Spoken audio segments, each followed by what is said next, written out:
अब हम इसको एक सोसाइटी से के दायरे से थोड़ा बाहर निकलते हैं और थोड़ा ओल्ड डेज में चलते हैं, है ना। एक राजा की कहानी बना देते हैं इसको। तो एक राजा थे, उनकी पहली पत्नी थी। पहली पत्नी से दो बच्चे होते हैं, आप ध्यान से सुनिएगा फिर से, है ना। पहली पत्नी से दो बच्चे हो गए। एक लड़का था और एक लड़की। थोड़े दिन रिश्ता बहुत अच्छा चला। उसके बाद धीरे धीरे करके क्या हुआ, राजा ने दूसरी शादी कर ली। और जो पहली पत्नी थी वो राजा को छोड़ के चली, मतलब अपने घर चली गई। और जो पहली पत्नी थी वो बादलों की बेटी थी। ठीक है, तो जैसे ही वो छोड़ के गई तो राजा के पूरे राज्य में ना सूखा पड़ गया। यानी सब तरसने लगे कि अब पानी कहाँ से आएगा, अब तो खाने के लिए भी कुछ नहीं बचेगा, है ना। किसान क्या करेंगे, तो ये सारे प्रॉब्लम्स वहां आनी शुरू हो गई। सूखा पड़ गया। तो उनकी जो दूसरी पत्नी थी, उनको वैसे भी बच्चे बहुत पसंद नहीं थे राजा के, वो पीछा छुड़ाना चाहती थी उन बच्चों से। तो उन्होंने क्या किया, उन्होंने एक उपाय निकाला। उन्होंने कहा कि हम एक ऐसा सॉल्यूशन निकालते हैं, हम कुछ ऐसा तरीका निकालते हैं कि कुछ ऐसा यज्ञ कराया जाए या कुछ ऐसा, कुछ भी ऐसा तरीका निकले। उन्होंने अपने मिनिस्टर से पूछा कि कुछ बताओ मुझे, मंत्रियों से जो पूछा, तो कुछ मंत्री ऐसे थे जिन्होंने उनको सलाह दी कि हम इस तरह से कर सकते हैं कि दोनों बच्चों की अगर बलि चढ़ जाए तो ये सूखा वाला प्रॉब्लम खत्म हो जाए।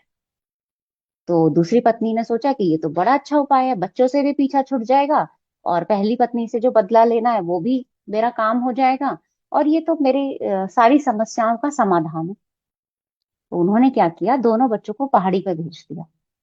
भेज दिया किसी के साथ, है ना, कि अब इनको खत्म करना है, पहाड़ी पे जाओ, इनकी बलि दे के आओ। तो जो पहली पत्नी थी उनको ये बात पता चली कि मेरे दोनों बच्चे तो वहां पहाड़ी पे गए हैं, और दोनों बच्चों को तो अब ये जो है मृत्यु को मतलब दोनों बच्चों की बलि दे दी जाएगी। तो उन्होंने क्या किया, जो पहली पत्नी थी, उन्होंने एक रैम को बुलाया, जिसको हम मेढ़ा बोलते हैं ना, रैम। और उस रैम के पंख भी थे। वो गोल्डन कलर का एक रैम था जिसके पंख भी थे, है ना। वो वहां पे गया, वो दोनों बच्चों को बचा के लाया वहां से। लेकिन जब वो बचा के ला रहा था तो उसमें से एक बच्चा जो था वो समुद्र में गिर गया नीचे, है ना। उसके रैम के पंख थे तो वो उड़ के लेके आ रहा था। तो एक बच्चा नीचे गिरा, और जो दूसरे वाला था वो उन्होंने पहली पत्नी को लाके दे दिया कि ये आपका बेटा है जो बच गया है, जो बेटी थी उसकी डेथ हो।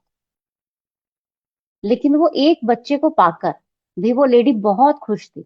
उसके मन में बड़ी प्रसन्नता थी कि चलो एक बच्चा तो मुझे मिला, दूसरा चला गया लेकिन एक तो कम से कम मेरे पास है। अब ये जो भेड़ थी, जिसको हम रैम बोल रहे हैं, उन्होंने इसको आशीर्वाद दिया और उन्होंने इनको जोडियक में एक स्थान दिया। ये वाली जो स्टोरी है ये हमारी मेष राशि की स्टोरी है। तो इस स्टोरी में बहुत सारी चीजें छिपी हुई हैं। इस स्टोरी में कॉन्स्पिरेसी भी है, स्टोरी में चीटिंग भी है, जो आप सब लोग पढ़ चुके हो पहले जिन्होंने राशि पढ़ी है। इस स्टोरी में लापरवाही भी है।